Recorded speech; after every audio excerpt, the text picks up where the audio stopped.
이런 증상 왜 생기나요? 갈증, 입마름. 우리는 목이 마를 때 대부분 그 이유를 알고 있습니다.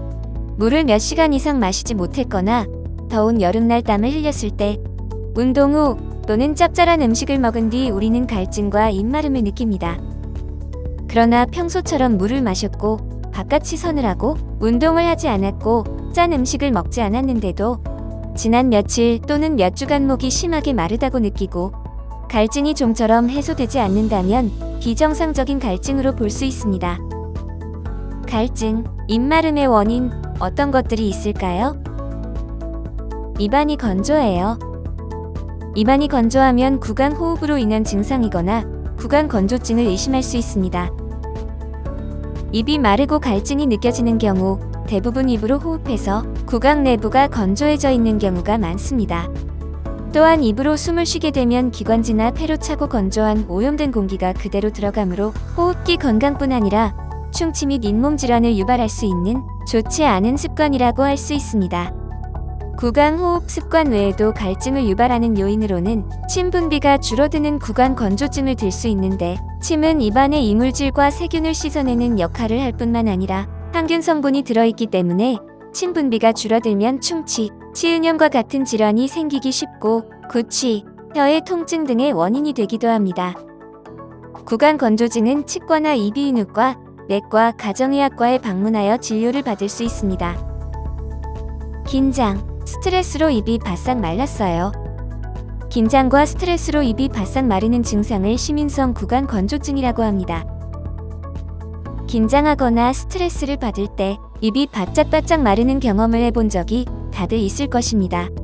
이것은 침의 분비에 교감신경과 부교감신경이 작용하기 때문인데, 부교감신경은 이하선, 악하선, 설하선과 같은 침샘에 작용하여 타액을 분비하는 역할을 합니다.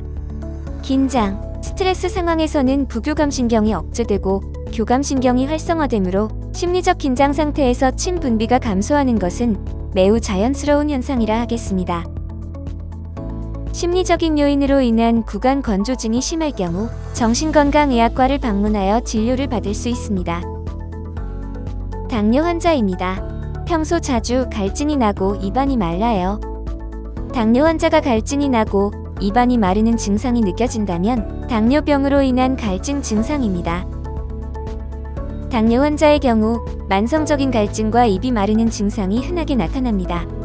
이러한 증상이 나타나는 이유는 당뇨 환자의 혈당 조절 능력 문제로 당이 소변으로 배출되기 때문입니다. 이때 삼투압에 의해 당과 함께 수분이 소변으로 빠져나가면서 탈수가 일어나게 되고 심한 갈증을 느끼게 됩니다. 그뿐 아니라 당뇨 환자는 일반인보다 침 분비량 자체가 감소하는 경향이 있는데, 이는 탈수 때문이기도 하고 때로는 당뇨나 혈압약의 부작용 때문이기도 합니다. 특히 당뇨 환자는 치은염과 같은 염증성 질환이 일어나기 더 쉬운 상태이기 때문에 입이 마르지 않도록 자주 물을 마시고 구강 위생에 더욱 신경을 써야 합니다.